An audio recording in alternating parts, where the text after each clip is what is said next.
Welcome to Shri and Kira Live, the voice of passionate action, bringing fresh perspectives and timeless wisdom for today's shifting paradigm.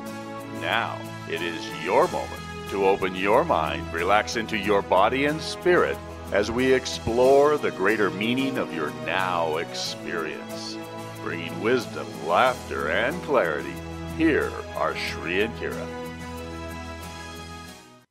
Namaste and welcome, beloved ones. You are here at the Voice of Passionate Action, and I am Kira Ra. And I am Sri Ram Ka, and we're delighted to be with you. You know, especially because we know, I know, you know that you are infinite, you are awake, and we are going to continue this journey through November, this incredible do-over moment, this moment of this November, this November-December energy. We're going to expand it even more today, really diving into our infinite nature and how that ties into the energy of our current lives. How do our auras feed into that? How do our energy fields fill into that? What about NDEs, near-death experiences? What about our connection to Source? This is a big show. Well, and, your lives are far bigger than we give attention to most of the time. So true. As I smile, reflecting on my own journey in life and those that I've been honored to meet, we all seem to be in a path of expanding perceptions, expanding recognitions, expanding discernments, and we call that path self-ascension, the lifting into an ever-refining level of truth. Absolutely. That which you really are. I love that, Shri. And I always love the fact that, self-ascension is about remembering your ascended presence while you're still in form, while you have the ability to really put that into passionate action, to experience your infinity, to experience your awakenedness, and to be the presence to inspire so many others. And, Shri, I think we would be remiss if we didn't mention about, 30, 40 minutes ago down here in Guatemala, as Shri and I were preparing for the show and talking about today's show. And, I find it, Shri, really serendipitous that, of course, one of the things I know I gained through my near-death experience, other than the absolute knowing that we truly do not die, is the fact that every moment is a precious gift, every single moment. And kind of almost like the universe's way of saying, get ready for today's show, we had, bar none, the most powerful sudden earthquake we have lived through since moving down here. There's a lot of volcanic activity in Central America, and we have a couple of active volcanoes as our neighbors. More than a few. And we get to look out at these beautiful, huge mountains. One of them is actually called the fuego, the fire, because it erupts constantly, and it's actually quite beautiful. And it reminds me of our friends on the Big Island of Hawaii. Exactly. It's like a mirroring Coda area. The fuego is spuming and booming, and sometimes in the middle of the night we'll hear a boom. And then the whole house trembles. And it's a reminder that the earth is truly alive in many ways. Yeah. And so here we were about 40 minutes ago. We had one of those earthquakes that seems to lift and fall versus wiggle left and right. Oh my goodness. Yeah, it's really, I was sharing with our producer right before we got on the air that my two little dogs came running up into my arms, and it was just hysterical because they were like, Mom, what was that? And really, I found it to be so serendipitously perfect in the timing that today we're talking about our infinity, our awakenedness, and about our energy and connection to Source. I always giggle with people. It's when the fuego stops erupting that I'll worry. Well, one of the observations I gained today, we've had many earthquakes. They seem to be about once a month or so down here, and lots of volcanic activity. And so I don't get an adrenaline rush anymore because I've grown accustomed to them. However, there's a significant energy rush. Yes. And this is a discernment I just wanted to pass on because I think many people, as we grow, we begin to qualify our experiences in new ways. Yeah. And an energy rush is when a burst of energy enters your field and is actually available to you for whatever purpose your consciousness might direct it toward. Yeah. And that energy released by the earthquake was quite tingly. And bringing it right into today's show, a beautiful reminder of the suddenness. And Archangel Zadkiel always says, keep your eyes on the divine at all times. And as I have to admit, this one was so out of character and so different that there was just this momentary, did a bomb just drop? Because it was just that sudden, huge boom. there was this also beautiful reminder of the universe that said, remember that when you're going through today's show, remember that when we're really discussing our infinite beingness, that all of this illusion, all of it can shift literally with the blink of an eye, literally in the moment. And I thought, what a beautiful, visceral, tangible reminder as we're in this powerful energy of November and December about being right here in the moment. There's so much being thrown at us right now through the mainstream media. There's so much going on between ISIS, ISIL, whatever you want to call them, Ebola, or any other thing that you might want to pick up on, politics, the shifting tides of power and who's in power and who's not, and what's been happening during the Asian summit. When you look at all of the energy that's on the planet right now, could there really be, Shri, a better moment than right now to stay focused on the present moment, this moment right now? Without that compass of one's eyes on the divine, without the ability to look through this illusion, this chaos, these projected thought forms of control and competition, if we can look through that and see the peaceful center of the cyclone, you might say, I love that. to see the divine energy that is impermeated all of our ocean of existence. Ooh. Well, then we have within us that cosmic reassurance. We have that capacity to be present, to respond both humanly and spiritually. I love that, Shri. And that capacity to respond is truly one of our inner treasures that can never be taken away. And I love that because it permeates through our energy fields. We do a lot of work with energy fields and the science of RRST, and I won't talk about that today, but if you don't know about that, go to our website, shriandkira.com, and click on what is Shakti Exchange. Click on RRST. Click on Avesa Quantum Immersion. Because today, I'm very excited. We have a very beautiful special guest, a woman that I'm so delighted was able to join us today, Pamela Oslie, who we'll be bringing on shortly. And we're going to dive into the energy of our aura, the energy of our emissions. And I want to remind all of you that if you're listening to us live, hey, give us a buzz and get into the queue for either a soul reading or a question. And you can give us a call at 888-627-6008. Again, that's 888-627-6008. If you call and it's busy, just call back after we take a few callers. And if you call and you get in the queue, you can listen to the show. So just hold on. We will do our best to get to you all. Plus, Shri, I've got a couple emails here from some guests. What a beautiful ride we're in store for. Absolutely.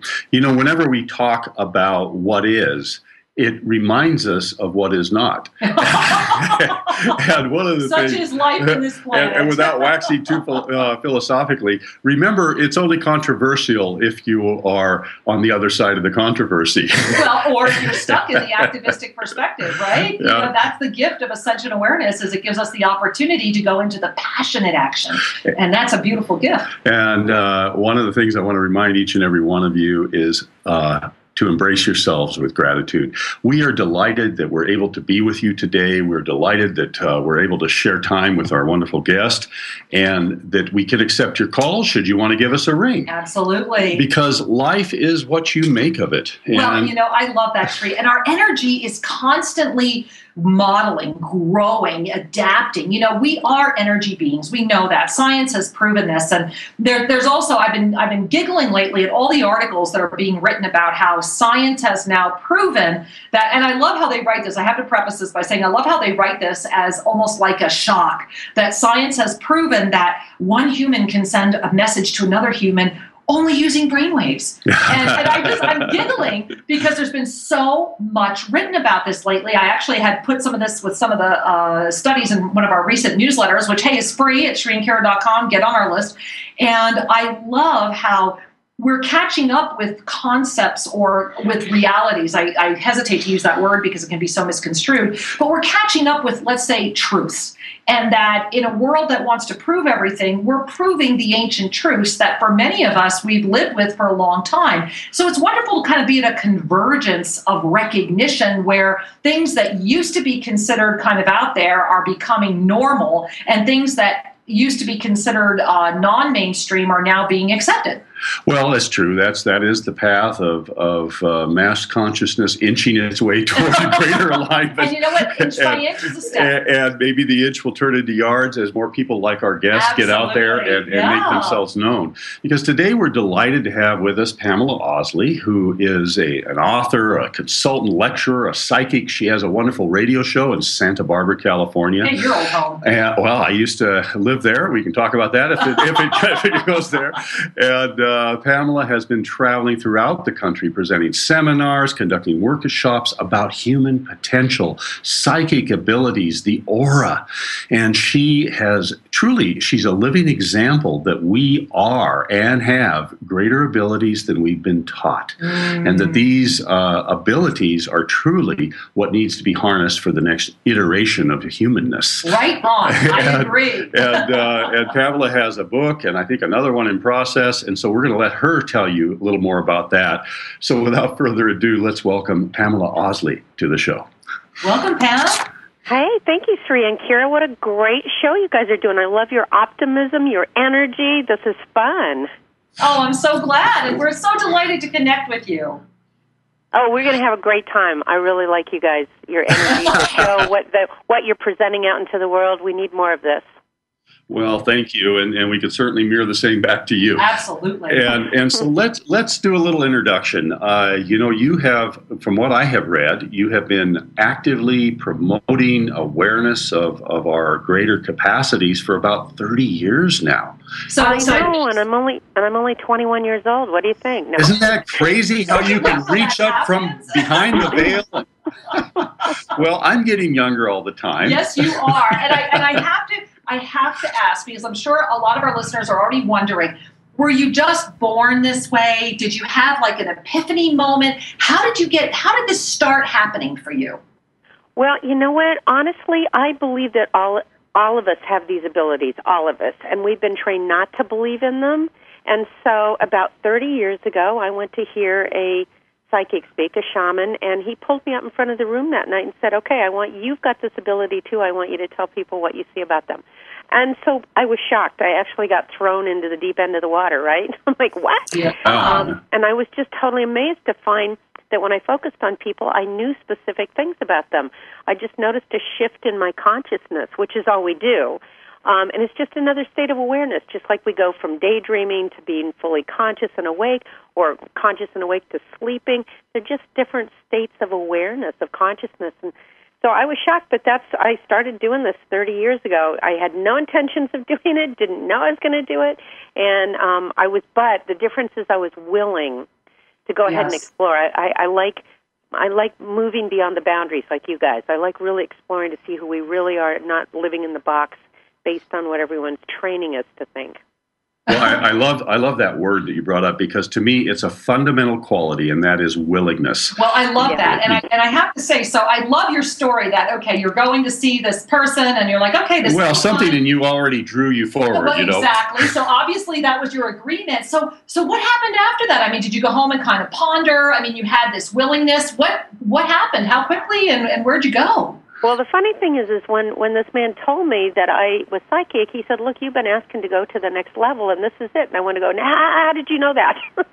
So I was so excited about my experience that night. Of course, I told a few of my friends, and they all went, do me, give me a reading, tell me what you see. I was like, and then all of a sudden their friends started hearing about it, and it snowballed very quickly. And then about a year later, I met a woman who could see auras, and she had her entire life been able to see those. She was synesthetic, right? And so I started watching how she was describing people and what the aura colors that meant to her, and I discovered that it matched what I had been picking up psychically about people. So then over time of working with her, I went, oh, that's a blue. Oh, that's a violet. That's a okay, I get it. I get what these personalities are. And then within about a year of meeting her, I developed the ability to actually see energy fields. So it just kept catapulting, and all the other things, telepathy and remote viewing and walking in and out of parallel universes, it all just took off. Beautiful. You know, what I'm hearing from you, and it's what Sri mentioned earlier, is that it's in addition to the willingness, what I'm also hearing from you, and it's such a valuable gift, and you're modeling it so beautifully, was this lack of hesitancy, this lack of doubt. It was you initiated your soul's journey on this planet for this moment. You initiated this, and you kept moving forward. Was there ever a moment when you thought, gosh, should I slow down? Well, let me put it this way. Was there ever a moment where I had fear and doubt? Oh, my gosh, every time a client would come to me in the beginning, I'd go, what if I don't get anything? What if I fail? What if I make a mistake? I had total fear each time. And what I did was just what you said. I just kept moving through it. I went, okay, I'm just going to show up and do my very best. Hopefully these people know my intention. That's what helped me keep moving forward, by the way. My intention was to help people and to show what was possible and to get us beyond these limiting negative boundaries. So every time I aligned with that and just kept showing up, information would show up. So yeah, it was. Believe me, there was plenty of fear and doubt. I just kept moving through it. I just kept showing up anyway. Congratulations. It's just so important. I think each of us finds that fulcrum moment in our lives where we do it, whatever it is, in spite of the fear.